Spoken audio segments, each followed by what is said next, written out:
Ер баланың белесі сүндет той, барша қауым мұсылманға міндет қой. Сүндеттеліп бал бұлжанған бүлдіршін, Мұхаммедтей пайғамбарға үмбет қой.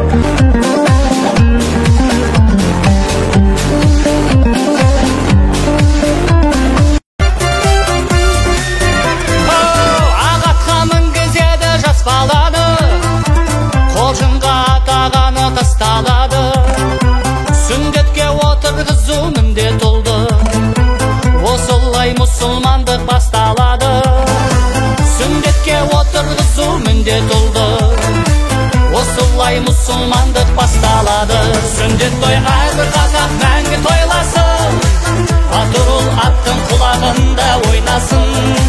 Бірлігі ынтымағы ғасыр жалғасқан, қазағым рухы биік мәңгі жайнасын. Сүндет той әрбір қазақ мәңгі тойласын, батыр ұл аттың